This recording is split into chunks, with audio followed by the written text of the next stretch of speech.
देखिए प्यारे बच्चों, आज हम लोग सरफेस एरिया एंड वॉल्यूम में सेकेंड लेक्चर लेके आए हैं। सेकेंड लेक्चर में क्या डिस्कस करेंगे? लेक्चर फर्स्ट में हमने आपको बताया था क्यूब एंड क्यूबाइड और सिलेंडर के भी बारे में कुछ बातें बताया था, और उसमें बहुत सारे शॉर्ट ट्रिक भी मैंने बताया था कि कैसे हर फार्मूला को आप विद इन 2 मिनट्स में जितने भी सरफेस एरिया एंड वॉल्यूम से रिलेटेड फार्मूला है आप लर्न कर सकते हो। तो वो कॉन्सेप्ट भी बताया था एंड डेरिवेशन भी बताया था। आज हम कंटिन्यू करेंगे, उसमें तो क्यूब एंड क्यूबाइड के बारे में बता दिया था। आज मैं सिलेंडर के बारे में बताएंगे कि सिलेंडर का कर्व सरफेस एरिया क्या होता है, टोटल सरफेस एरिया क्या होता है, वॉल्यूम क्या होता है, और कोन के बारे में पढ़ेंगे। मतलब जो भी और भी सॉलिड फिगर बचे हुए हैं उनके फार्मूला के बारे में जानेंगे और उनसे रिलेटेड क्वेश्चन को भी प्रैक्टिस करेंगे। तो चलिए स्टार्ट करते हैं। सबसे पहले सिलेंडर से मैं आपको बता दूं, एक बार फिर से रिवाइज करवा देता हूं कि प्रिज्म टाइप का फिगर आप उसे कहते हो जिसका टॉप और बॉटम दोनों सेम हो, just like cube and cuboid and cylinder. तो देखिए, क्यूब का टॉप और बॉटम सेम शेप का होता है, क्यूब का टॉप और बॉटम सेम शेप का होता है, सिलेंडर का टॉप और बॉटम सेम शेप का होता है। तो ये सब का फार्मूला अगर ये 3 का लर्न है तो बच्चे और भी कोन बच गए, स्फेयर बच गए, हेमीस्फेयर बच गए। तो उन लोग का बहुत ज़्यादा मुश्किल नहीं है प्यारे बच्चों। यही 3 में बच्चे फंस जाते हैं और उनको दिमाग में नहीं रहता और क्वेश्चन गलत बना देते हैं। तो चलिए मैं पहले एक बार रिवाइज करवा दूं कि कैसे आप दिमाग में रखोगे कि प्रिज्म टाइप का फिगर के लिए फार्मूला कैसे दिमाग में लर्न करना है। तो आपको बस यही रखना है कि अगर कर्व सरफेस एरिया आपको निकालना हो, कर्व सरफेस एरिया अगर निकालना हो प्रिज्म टाइप का फिगर का, तो आपको ये छोटी सी बात याद रखना है कि curve surface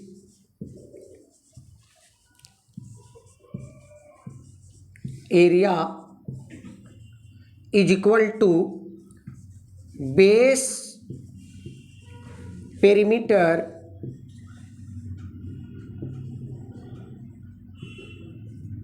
multiplied by height. अगर आपको ये छोटी सी बात लर्न है, क्यूब एंड क्यूबाइड में कर्व ना हो के लैटरल हो जाता है। कर्व सरफेस एरिया आपको दिमाग में रखना है base perimeter multiplied by height. जैसे आपको सिलेंडर का जानना है कर्व सरफेस एरिया। तो चलिए मैं आपको दिखाता हूं। अभी देखिए, कर्व सरफेस एरिया को शॉर्ट में लिखेंगे हम लोग, हर बार उतना लंबा नहीं लिखेंगे। CS से curve surface area of cylinder,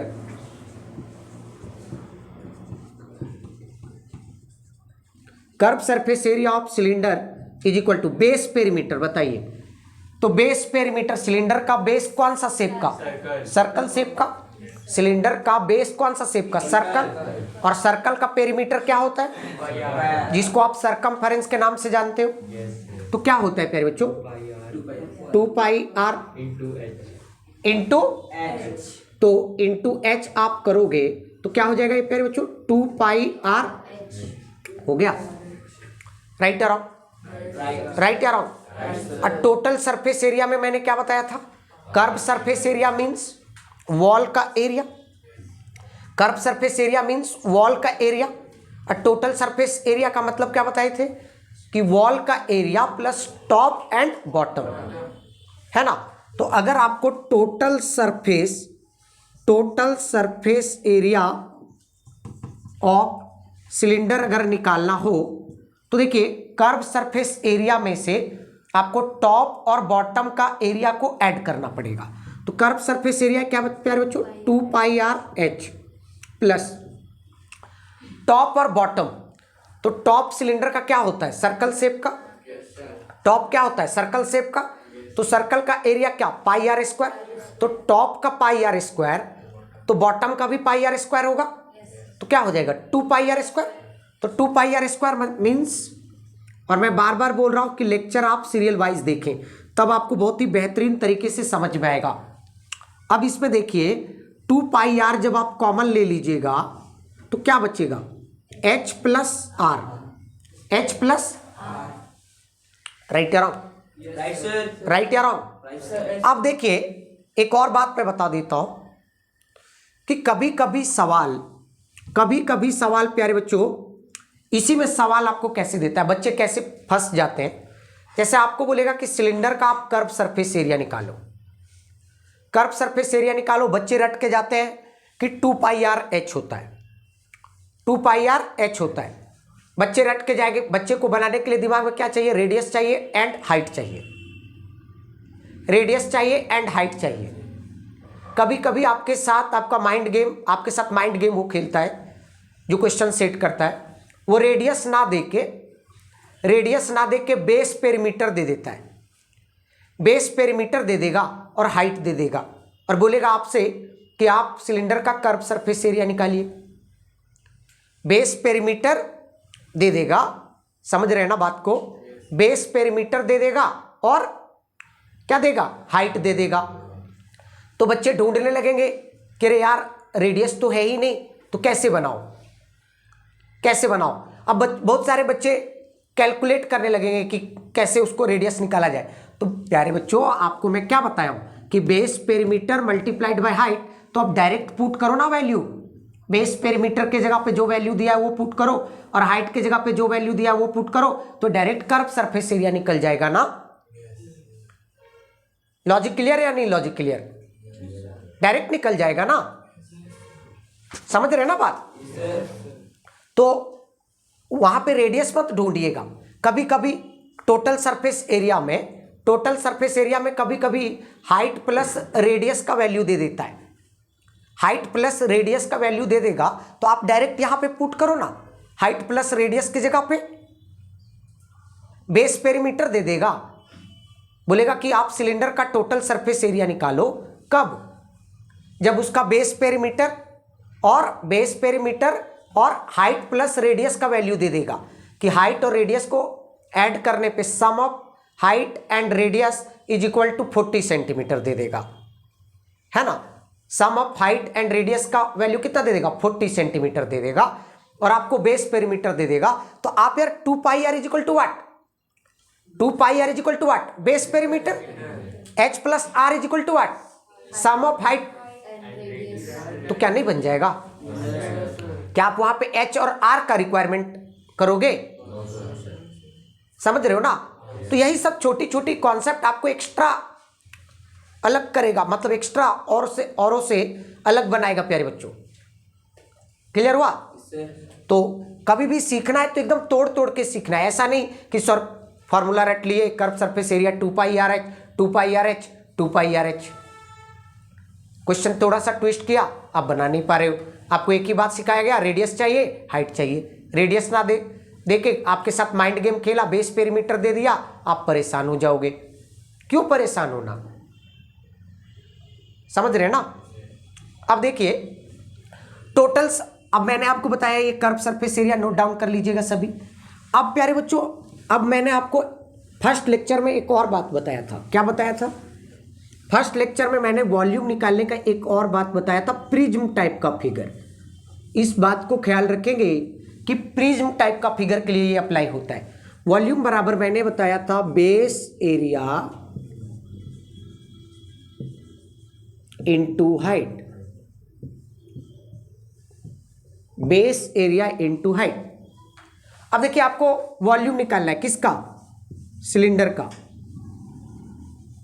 volume of cylinder, volume of cylinder, volume of cylinder is equal to, अब बताइए ना, बेस एरिया, सिलेंडर का बेस कौन सा शेप का, तो सर्कल का area what, pi R square, height what, h, तो क्या हो जाएगा, पाई आर स्क्वायर h। हुआ ना, हुआ या नहीं हुआ। तो अगर आपसे पूछे volume of cylinder is equal to what, तो क्या बताओगे, pi R square, pi R square. Clear है, थोड़ा थोड़ा। अब देखिए प्यारे बच्चों, ये तो आपने सिलेंडर के बारे में आपने सीखा। अब ये सिलेंडर के बारे में सीखा, मैं थोड़ा सा एक और बात बता देता हूं, कोन को थोड़ा सा लाता हूं, कोन को यहीं पे रिलेट में कर देता हूं। कोन का अगर वॉल्यूम, देखिए यहां पे मैं एक फिगर बना रहा हूं,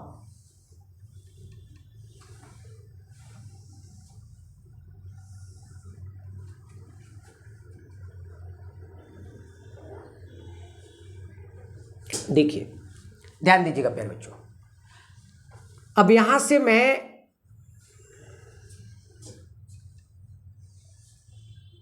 देखिए, आप मान लीजिए इस सिलेंडर का हाइट h है, हाइट h है और रेडियस r है, स्मॉल r। सिलेंडर का हाइट h और रेडियस स्मॉल r। हमको इसका वॉल्यूम पता है कि सिलेंडर का वॉल्यूम होता है पाई आर स्क्वायर h। सिलेंडर का वॉल्यूम होता है पाई आर स्क्वायर h। क्लियर है ना, कोई कंफ्यूजन? अब आप बताइए, अगर मैं आर ही रेडियस और h हाइट का अगर मैं कोण लूं, मतलब h हाइट और r रेडियस का ही कोण लूं, तो बताइए कि इस सिलेंडर में उसी हाइट और रेडियस का कितने कोण आपको दिख रहे हैं? कितने कोण दिख रहे हैं? 3 दिख रहे हैं। इसका मतलब h हाइट और r रेडियस का कोण आप लो और वही हाइट और वही रेडियस का सिलेंडर लो, तो कोण का जो वॉल्यूम होगा, 3 कोण का वॉल्यूम मिलके एक सिलेंडर का वॉल्यूम बन रहा है। 3 कोण का वॉल्यूम मिलके एक सिलेंडर का वॉल्यूम बन रहा है। तो इसका मतलब ये हुआ कि कोण का जो वॉल्यूम होगा उस सिलेंडर का वॉल्यूम का 1/3 होगा। राइट या रॉन्ग? सिलेंडर का जो वॉल्यूम होगा वो क्या होगा? नहीं, सिलेंडर का वॉल्यूम से अगर आप कोण का वॉल्यूम को रिलेट करोगे तो कोण का वॉल्यूम क्या होगा? 1/3 of this volume of cylinder. तो क्या होगा, अगर सिलेंडर का पाई आर स्क्वायर h है तो कोण का क्या होगा? 1/3 पाई आर स्क्वायर h। तो क्या कोण का आपको वॉल्यूम लर्न हो गया? क्या 1/3 पाई आर स्क्वायर? कैसे समझ पाया कैसे हुआ वो? राइट या रॉन्ग? राइट या रॉन्ग? तो अगर आपसे कोण का वॉल्यूम पूछे तो आप क्या बताओगे? 1/3 pi R square h। 1/3 pi R square. अभी मैं लिखवा दूंगा लेकिन यहाँ पे सिलेंडर से वो रिलेटेड था इसीलिए मैंने लिंक उसके साथ बना दिया। अब मैं आपको एक कॉन्सेप्ट बताता हूँ। देखिए, शायद आपको पता होगा, मेरे को भी मालूम है कि आप जानते हो कि अब मैं कोण पे आ जाता हूँ प्यारे बच्चों। कोण पे देखिए, ये आपको दिख रहे हैं, ये सभी को दिख रहे हैं। ये मैं कैसे बनाया हूँ मैं आपको बता दे रहा हूँ। अगर मान लीजिए एक सर्कल है प्यारे बच्चों आपके पास, और ये सर्कल का सेंटर हुआ, और आप यहाँ से आप इसको ऐसे काट के निकाल दोगे, राइट या रॉन्ग? ध्यान दीजिएगा, ऐसे काट के निकाल दोगे तो कुछ इस तरह का शेप मिलेगा। अब इसको आप ध्यान से इसको फोल्ड करो, इसको ऐसे फोल्ड करो, क्या दिख रहा है आपको? अगर कोण का कर्व सरफेस एरिया यही ना होगा प्यारे बच्चों? यही ना होगा कोण का कर्व सरफेस एरिया? यही वाला ना कोण का कर्व सरफेस एरिया होगा? लॉजिक क्लियर या नहीं? लॉजिक क्लियर, मतलब यही ना होगा। अब देखिए प्यारे बच्चों, अगर आप इस एरिया को निकाल दिए, ये जो एरिया दिख रहा है, ये एरिया अगर आपने निकाल दिया, मीन्स यही एरिया ना कोण का क्या बन रहा है? Curve surface area. तो अगर आप इस एरिया को किसी तरह निकाल दिए, मतलब किसी तरह, मतलब गलती से, मतलब गलत सलत नहीं ना निकाल दोगे, मतलब लॉजिक वाइज अगर आप निकाल दोगे तो यही जो एरिया होगा वो कोण का क्या होगा? कर्व सरफेस एरिया होगा। कोण का क्या होगा? तो चलिए हम लोग ट्राई करें इसको निकालने का। चलिए देखिए, हम यहाँ से एकदम ध्यान दीजिएगा प्यारे बच्चों, मान लेते हैं कि ये इसका अच्छे से समझिएगा। इसको थोड़ा सा मैं ऊपर बना देता हूँ कि ताकि मैं डेरिवेशन इसको जब करवाऊँ तो आपको अच्छे से हर छोटी छोटी बात आपको समझ में आए।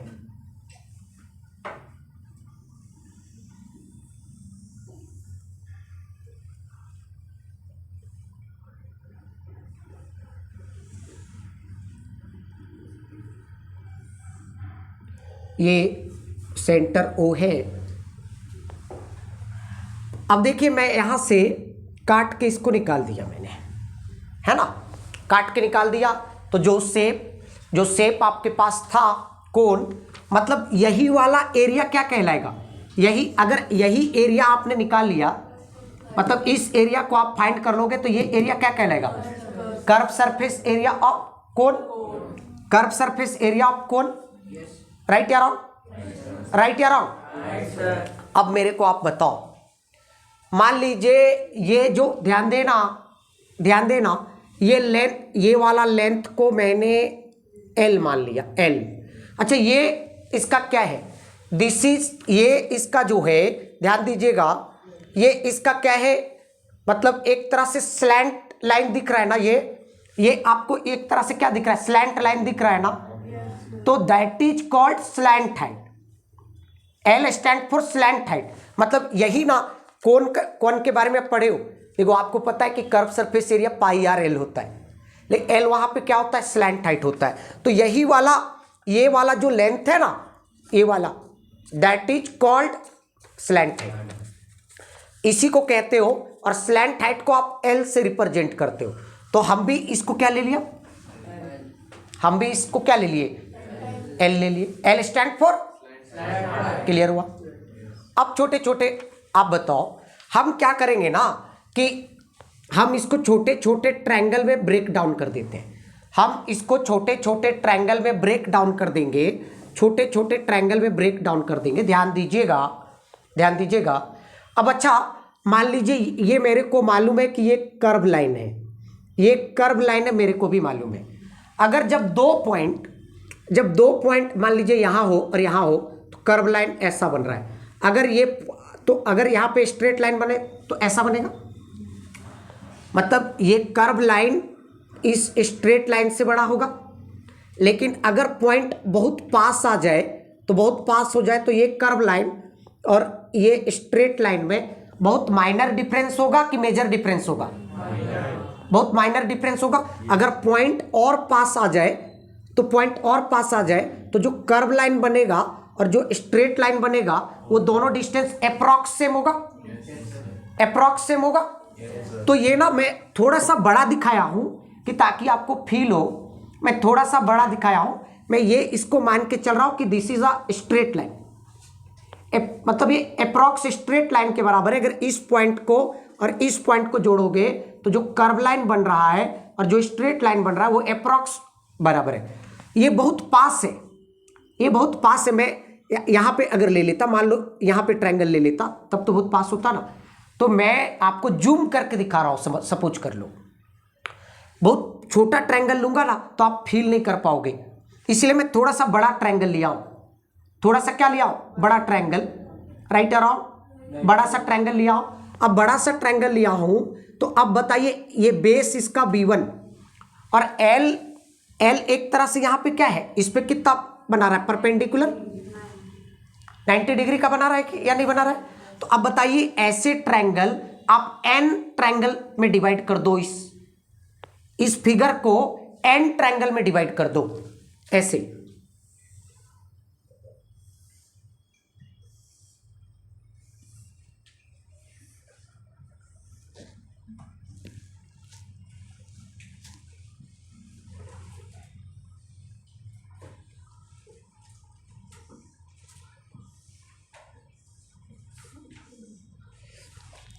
n ट्रायंगल में डिवाइड कर दो, n नंबर ऑफ ट्रायंगल से सपोज कर लो। अब बताइए, सारे ट्रायंगल का एरिया, सारे इंडिविजुअल ट्रायंगल का एरिया मैं फाइंड कर लूं और सारे ट्रायंगल का एरिया का सम कर दूं, सारे इंडिविजुअल ट्रायंगल का एरिया फाइंड करके सारे ट्रायंगल का एरिया को सम कर दूं, तो क्या निकल जाएगा, इस फिगर का एरिया निकल जाएगा। इस फिगर का एरिया निकलेगा या नहीं निकलेगा, राइट या रॉन्ग। तो अब बताइए, इसका बेस B1 और इसका बेस B2, इसका बेस B3 और डॉट डॉट डॉट, और यहां पे हो गया Bn। क्या हो गया, मतलब n ट्रायंगल, n नंबर, मतलब अगर 10 ट्रायंगल है तो n का वैल्यू 10 हो जाएगा, अगर 50 ट्रायंगल है तो n का वैल्यू 50 हो जाएगा।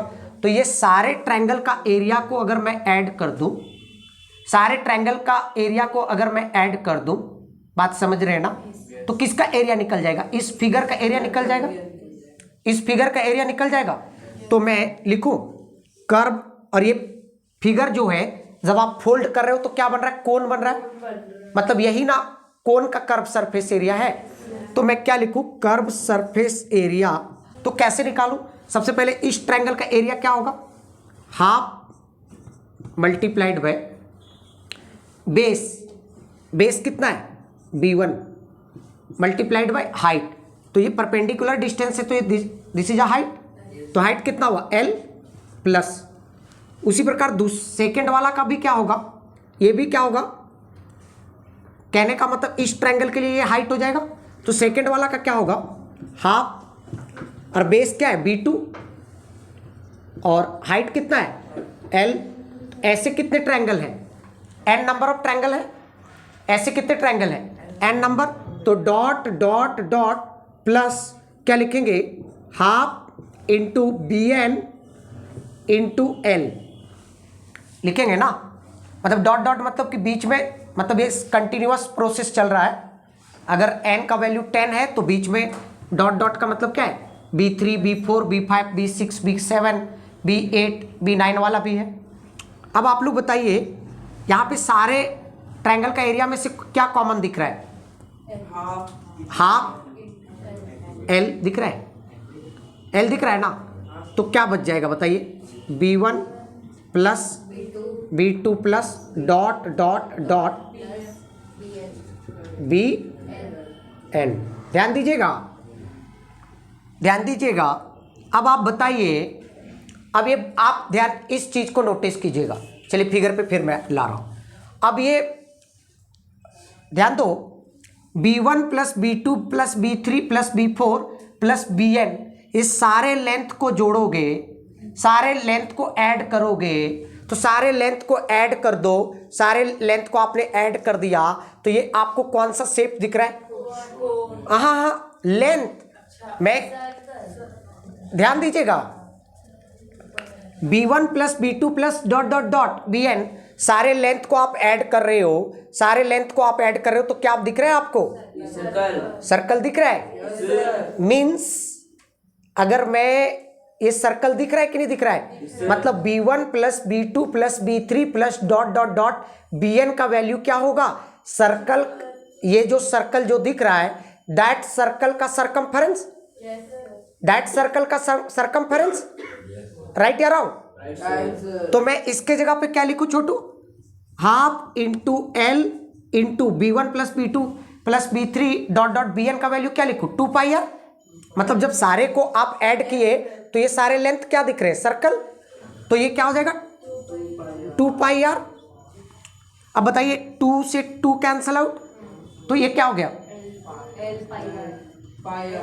पाई r। क्या आपको यही रटवाया गया था? कर्व सरफेस एरिया ऑफ कोन, यही रटवाया गया था क्या? किन्हीं को मालूम था? ये मालूम था, फॉर्मूला मालूम था, डेरिवेशन मालूम नहीं था, है ना? अब समझ में आया कि कैसे आता है पाई आर एल, कैसे आता है पाई आर एल, वो फंडा समझ में आया? चलिए, अब अगर इसी का, अगर मेरे को इसी का निकालना हो क्या? Total surface area. हमको क्या निकालना हो? Total surface area of cone, total surface area of cone. Total surface area of कोन क्या होगा? अब क्या टोटल सरफेस एरिया में टॉप ऐड हो जाएगा? ये कोन है प्यारे बच्चों, ये कोन है, तो इसके ऊपर टॉप में कैसा शेप आएगा? सर्कल का। टोटल सरफेस एरिया में क्या होता है? Curve surface area plus plus top का एरिया और बॉटम का एरिया। तो कोन के केस में टॉप और बॉटम तो नहीं होता, एक ही होता है। तो ऊपर कौन सा शेप का? सर्कल शेप का। तो सर्कल का area is equal to what? हाँ, तो कर्व सरफेस एरिया में से आपको क्या ऐड करना पड़ेगा? पाई आर स्क्वायर, सर्कल का एरिया, तो पाई आर स्क्वायर। अब बताइए इसमें से क्या कॉमन जाएगा? पाई आर, क्या बचेगा? L plus. समझ में आया? और मैं आपको बता दूं कि कोन के केस में, कोन में थोड़ा यहां पे बना दूं,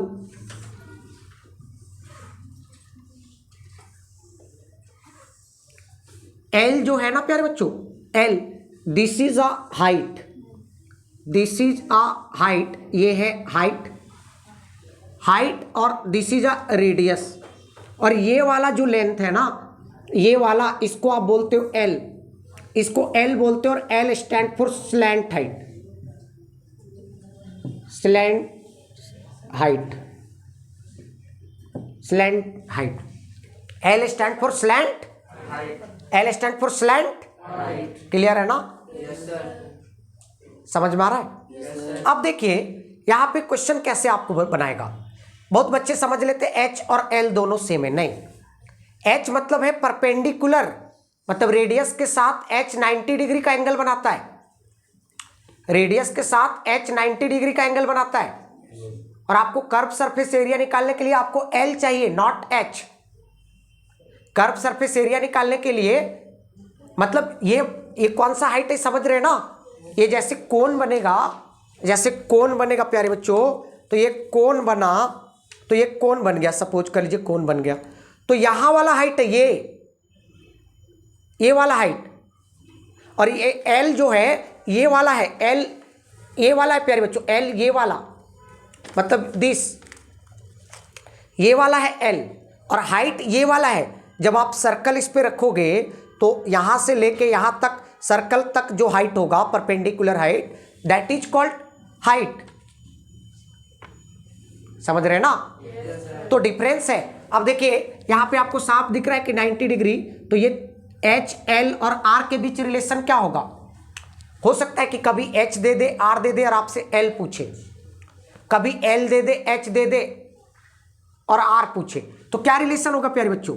देखिए आपको साफ दिख रहा है कि मान लीजिए ये ए ओ बी, ए ओ बी में ये राइट एंगल ट्रायंगल आपको दिख रहा है, राइट एंगल ट्रायंगल में पाइथागोरस थ्योरम से आप फैमिलियर हो?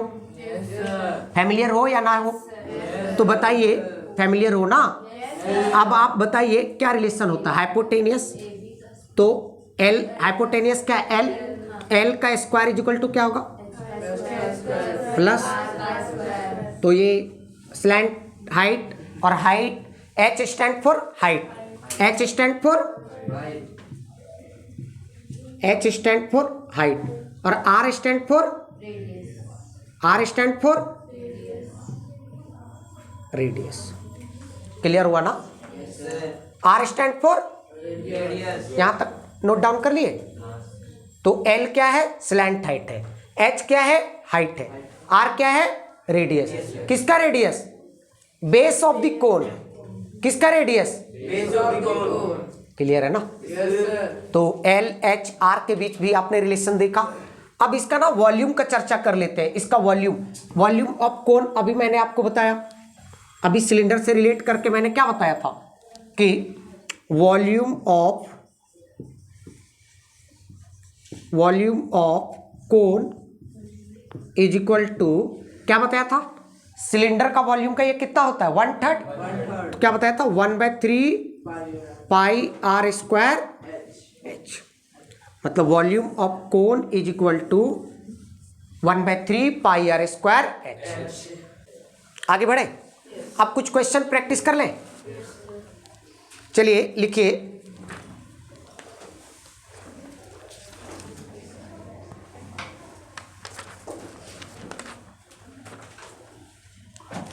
क्वेश्चन लिखिए।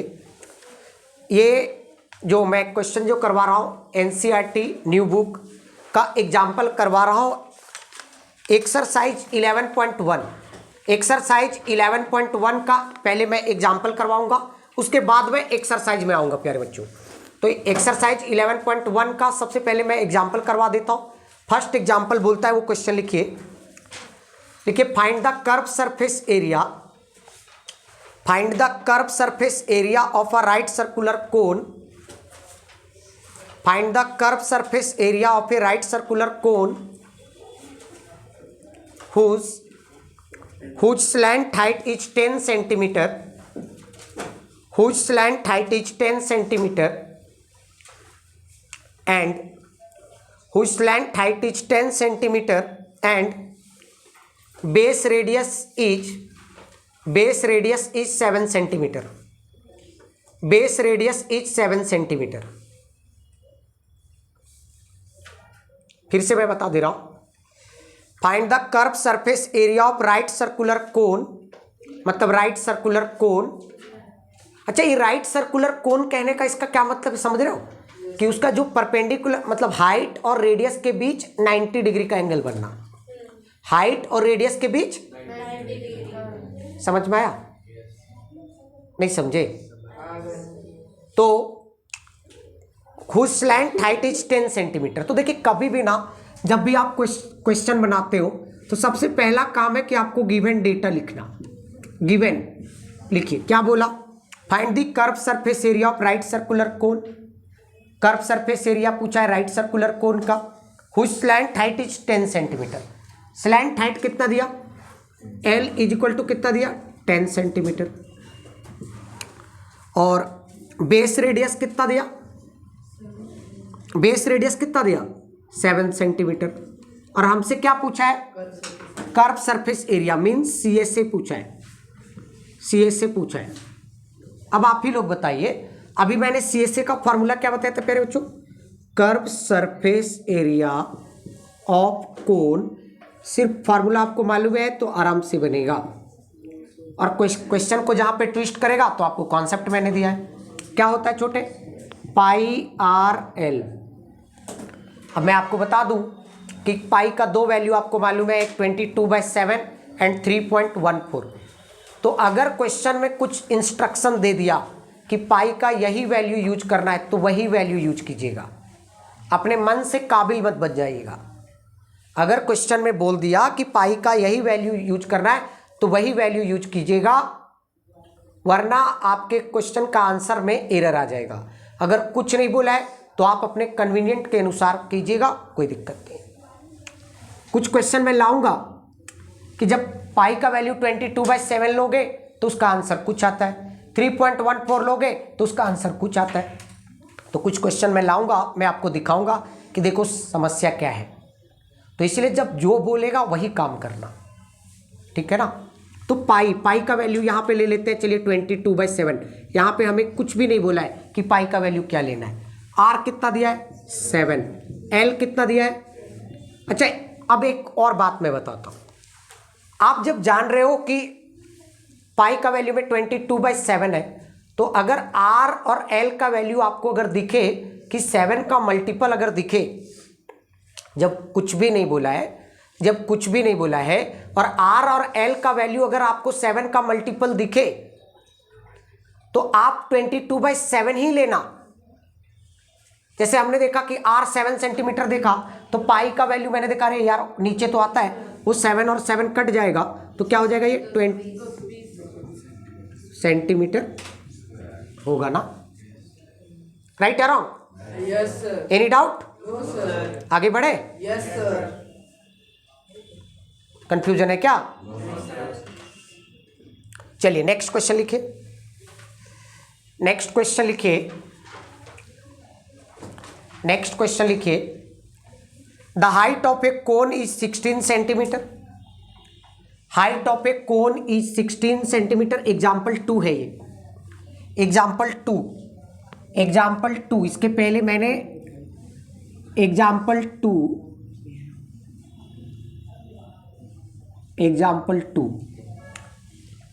The height of a cone is 16 centimetre and its base radius is 12 centimeter. Base radius is 12 centimeter. Full stop. Find the curved surface area. Find the curved surface area. Find the curved surface area and the total surface area of the cone. Total surface area of the cone. Total surface area of the cone, और bracket पे लिखिएगा use pi is equal to 3.14। Use pi is equal to 3.14। समझ गए ना? अब देखिए क्या दिया, बोला the height of a cone is 16 centimetre. पहला काम मैंने क्या बोला था? डेटा गिवन लिखना। H बराबर क्या दिया? 16 सेंटीमीटर। और बेस रेडियस R बराबर क्या दिया? 12 सेंटीमीटर, है ना? Find the curve surface area, हमको क्या फाइंड करने बोला है? कर्व सरफेस एरिया फाइंड करना है एंड टोटल सरफेस एरिया, ये दोनों फाइंड करना है। समझ गए? अब प्यारे बच्चों, अब देखिए मेरे को मालूम है कि कोन का कर्व सरफेस एरिया होता है पाई आर एल। आर तो दिया हुआ है, एल दिया हुआ है क्या? एल दिया हुआ है क्या? तो हम लोग क्या करेंगे, सबसे पहले एल निकालेंगे। L square is equal to क्या होता है? एच का स्क्वायर प्लस आर का स्क्वायर। पहला काम क्या होगा? फर्स्ट काम क्या होगा? एल निकालना। अब एल बराबर क्या होगा? ये अंडर रूट एच, एच का वैल्यू कितना? 16 का स्क्वायर। आर का वैल्यू व्हाट? 12 का स्क्वायर। अब एल इज इक्वल टू 16 का स्क्वायर व्हाट? 256 प्लस 12 का स्क्वायर व्हाट? तो ये क्या हो जाएगा प्यारे बच्चों? एल इज इक्वल टू कितना हो जाएगा? 400। 400 होगा ना? एल बराबर कितना आ गया? 20 सेंटीमीटर। तो एल स्लैंट हाइट भी निकल गया मेरा। इजी वे में स्लैंट हाइट निकला? नहीं निकला। अब देखिए ध्यान दीजिए, ये क्लियर है ना? अब हम लोग क्या निकालेंगे? Curve surface area of cone. Curve surface area of cone निकालेंगे। Curve surface area of cone बराबर क्या होगा? पाई आर एल, और पाई का वैल्यू क्या बोला है? 3.14 लेने। हम नहीं ले रहे, क्वेश्चन बोला था कि पाई का वैल्यू आप 3.14 लो। आर, आर कितना है बाबू? 12। एल कितना है? एल हमने कितना निकाला? एल जो निकाला वो कितना निकाला? एल 20 निकाला ना? अब देखिए, अब इसको मल्टीप्लाई कीजिए, क्या होगा? 3.14 इंटू 240 होगा, राइट अराउंड। आप ऐसे, अब आप और भी इजी वे में कैसे मल्टीप्लाई कर सकते हो मैं बताता हूँ। 12 से पहले इसको कर लो। 12 4 जा कितना हुआ? 48। 48 का 8 कैरी कितना? 12 1 जा 12 और 4 16 कैरी 1, 12 3 जा 36 और 1 37। डेसिमल कितने डिजिट के बाद? 2 डिजिट के बाद 20। अब बताइए, एक जीरो तो लगेगा। 2 से 8 को करो तो 16, 6 को 2 से करो तो 12 और 1 13, 7 2 जा 14, 15, 3 2 जा 6, 7। कितने डिजिट के बाद डेसिमल लगेगा? 2। तो आंसर इसका क्या आ गया? आंसर आ गया 753.60 सेंटीमीटर स्क्वायर, है ना? Right around? कंफ्यूजन है क्या? अब हमको टोटल सरफेस एरिया भी पूछा है ना? टोटल सरफेस एरिया भी तो पूछा है, राइट अराउंड? तो टोटल सरफेस एरिया निकाल लें। Total surface area, total surface area of cone is equal to क्या होगा प्यारे बच्चों? अगर आपको कॉन्सेप्ट मालूम है, कॉन्सेप्ट मालूम है तो आप देखो, ये वैल्यू तो सॉल्व करके रखे हो, ये वैल्यू सॉल्व करके रखे हो, तो आप डायरेक्ट भी निकाल सकते हो। किसका? पाई आर स्क्वायर का वैल्यू फाइंड करके। अगर फॉर्मूला में ही चाहते हो, चले अभी प्रैक्टिस कर रहे हो तो आप उसी तरह से करो। तो क्या बताए थे फॉर्मूला? पाई आर एल प्लस, पाई आर एल प्लस। कंफ्यूजन है क्या? अब पाई का वैल्यू क्या लेंगे? 3.14। आर कितना दिया हुआ है छोटी? 12। एल कितना दिया हुआ है? 20। आर 12। तो अब ये क्या हो गया? 3.14 इंटू 12, और 12 प्लस 20 कितना हुआ ना? कंफ्यूजन? बताओ, एनी डाउट? अभी देखिए 3.1, अब देखिए स्मार्ट वर्क भी करना सीखिए। 12 को और 3.14 को आप मल्टीप्लाई किए थे तो क्या गया था? 37.68। तो 37 पॉइंट, जब इसके पहले वाले में आप मल्टीप्लाई किए ही हो तो अलग से क्यों करोगे? 32। अब ये मल्टीप्लाई करो। अब देखो 32 का टेबल आप शायद नहीं जानते, है ना। तो अब रब करने की ज़रूरत है, जहाँ रब करना है वहाँ पे कीजिए। देखो 8 2 जा 16, 6 2 जा 12, 13, 7 2 जा 14, 15, 3 2 जा 7, 8 3 जा 24, 6 3 जा 18 और 20, 7 3 जा 21, 23, कैरी 2, 3 3 जा 9, तो कितना हो गया 6 7 5 10 2 1, 120 मतलब क्या होगा 120.576 सेंटीमीटर स्क्वायर, और डेसिमल 2 डिजिट के पहले था तो यहाँ पे डेसिमल लग जाएगा। समझ में आया? तो क्या आंसर इसका होगा 1205 मीन्स 1205.76 सेंटीमीटर स्क्वायर। कंफ्यूजन है? Any doubt? चलिए क्वेश्चन नेक्स्ट लिखिए। देखिए ये मजेदार क्वेश्चन है, लिखिए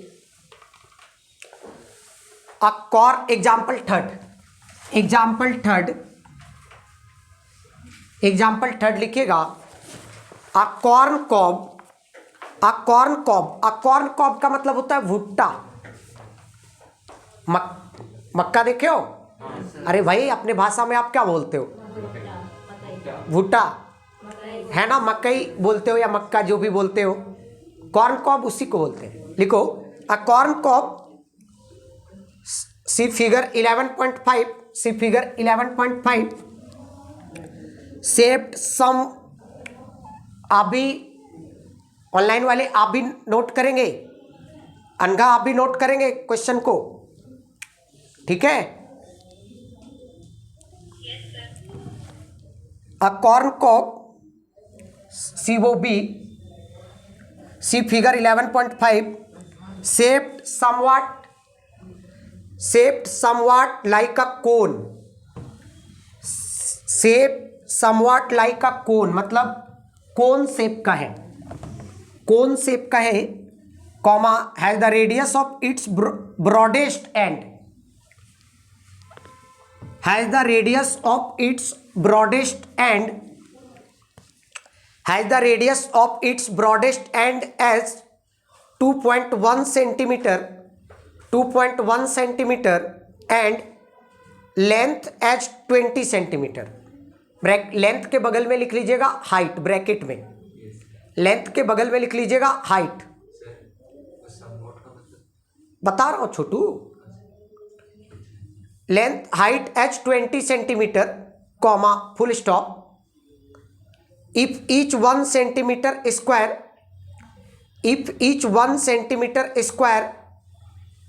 of the surface of the cob carries, if each 1 centimeter square of the surface of the cob carries an average of 4 grains,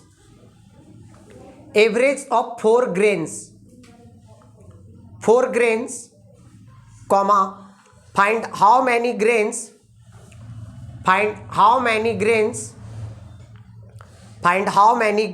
you would find on the entire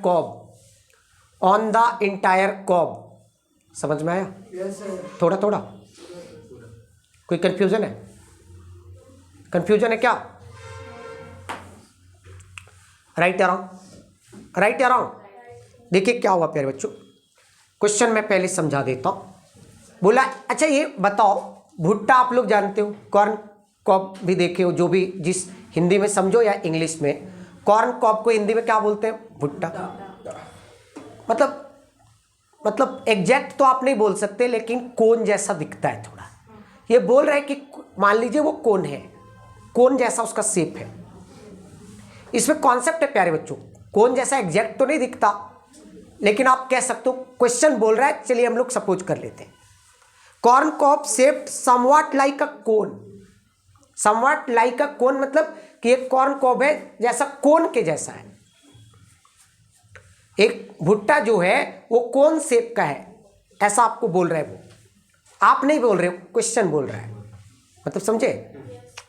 has the radius of its broadest and, मतलब ऐसा है वो। इसका अगर figure बनाए तो figure इसका मैं मेंशन कर दूंगा। फिगर बनाए तो उसका जो ब्रॉडेस्ट एंड है ना, तो ब्रॉडेस्ट एंड मतलब क्या, कोन का बेस रेडियस आपको बताना चाह रहा है वो। ब्रॉडेस्ट एंड मतलब कोन का बेस रेडियस बताना चाह रहा है वो। कितना है ब्रॉडेस्ट एंड? 2.1 सेंटीमीटर। मींस आपको क्या दे दिया प्यारे बच्चों, आर दे दिया। आर बराबर कितना? 2.1 सेंटीमीटर, राइट आरो। एंड लेंथ, लेंथ मतलब वहां पे आपको बता दिया, ब्रैकेट में मेंशन कर दिया हाइट। एच का वैल्यू प्यारे बच्चों दे दिया। एच का वैल्यू वो बोल रखा है कि एच 20 सेंटीमीटर, लेंथ के बगल में एच वो मेंशन किया है, मीन्स हाइट आपको बता रहा है। और बोल रहे इफ ईच 1 सेंटीमीटर स्क्वायर, मतलब कि कॉर्न में, मतलब ये कॉर्न कॉब में 1 सेंटीमीटर में 4 ग्रेन्स आ रहे हैं, मतलब 4 दाने आ रहे हैं, भुट्टा का 4 दाने आ रहे हैं। तो आपसे पूछा है कि find how many grains you would find on the entire cob. Entire cob में कितने ग्रेन्स आप फाइंड करोगे प्यारे बच्चों। जब सबसे पहले अगर आपको बोला कि 1 सेंटीमीटर स्क्वायर में अगर 4 ग्रेन्स आ रहे हैं, तो अगर हम कर्व सरफेस एरिया निकाल लें, 4, अगर 1 सेंटीमीटर स्क्वायर में अगर 4 ग्रेन्स आ रहे हैं, तो 2 सेंटीमीटर स्क्वायर में कितने आएंगे? 8। 3 सेंटीमीटर स्क्वायर में कितने आएंगे? कितने आएंगे? 4 इंटू 3।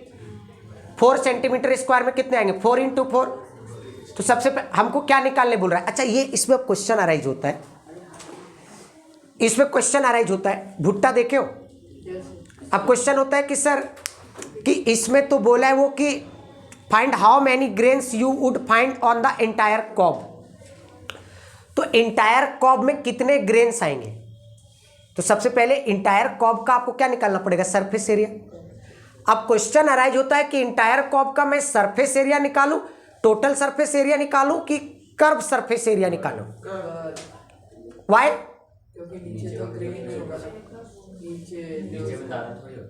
नीचे में दाना नहीं होता, टॉप साइड में।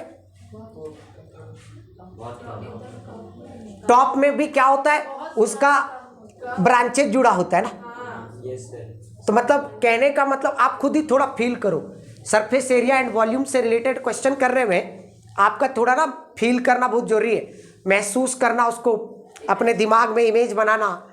भुट्टा का बताओ ना, टॉप में थोड़ी होता है दाना, होता है थोड़ा थोड़ा होता है, लेकिन नहीं होता, पूरा में नहीं होता। अगर प्रैक्टिकल में देखा जाए तो होता है थोड़ा, पूरा नहीं होता। बीच में उसका क्या होता है, जो ब्रांच से जो अटैच होता है, राइट अराउंड। समझ रहे हैं ना बात को? तो मीन्स आपको कर्व सरफेस एरिया निकालने बोल रहा है। और कर्व सरफेस एरिया निकल गया, 1 सेंटीमीटर स्क्वायर में 4 ग्रेन्स आ रहे हैं, 4 ग्रेन्स आ रहे हैं, तो जितना आएगा उसको 4 से मल्टीप्लाई कर दोगे तो ग्रेन्स, टोटल ग्रेन्स पता चल जाएगा। अब क्वेश्चन ये हो रहा है कि सर कर्व सरफेस एरिया निकालने का फॉर्मूला तो है पाई आर एल, तो आर दिया है, एच आर दिया है, एच दिया है, एल तो नहीं दिया है। तो सबसे पहले हमको क्या निकालना पड़ेगा? सबसे पहले क्या निकालना पड़ेगा छोटे? सबसे पहले हमको एल निकालना पड़ेगा। तो एल बराबर क्या होता है? Under root H square plus R square. H कितना है प्यारे बच्चों? 20। आर कितना है प्यारे बच्चों? 2.1। अब बताइए 20 का स्क्वायर कितना हो गया? प्लस 2.1 का 4.41 है ना, राइट अराउंड। तो ये कितना हो जाएगा? इसको ऐड कीजिएगा तो कितना हो जाएगा? 404.1 है ना। अब इसका आप स्क्वायर रूट निकालिएगा 404.41 का, तो मैं आपको बता दूं कि इसका स्क्वायर रूट निकालिएगा तो 20.11 सेंटीमीटर आएगा। इसका जब आप स्क्वायर निकालिएगा तो एल का वैल्यू कितना हो जाएगा? 20.11 सेंटीमीटर। 20.11 समझ में आया? अब हमको क्या निकालना है इसमें? Curve surface area of cone. Curve surface area of cone बराबर के पाई आर एल, है ना। तो हम लोग अपने से ले लेते हैं। देखिए आर दिख रहा है 2.1, तो क्या लेना 22/7। आर कितना है 2.1, एल कितना है 11। अब देखिए 7 से ये कट जाएगा कितने बार में 0. तो क्या आ गया, अब 0.3 को इससे मल्टीप्लाई कीजिएगा तो क्या आ जाएगा 6.6 इंटू 20.11। अब इसको सॉल्व कीजिएगा 6.6 मल्टीप्लाइड बाई 20.11, 6.6 मल्टीप्लाइड बाय ये कीजिएगा, ध्यान दीजिएगा, तो 2011 को आपको किससे करना है 6 से, तो क्या आ जाएगा 6 6 0 12, 6 6 0 12, तो 6 12 7 2 3 1, तो कितना आ गया,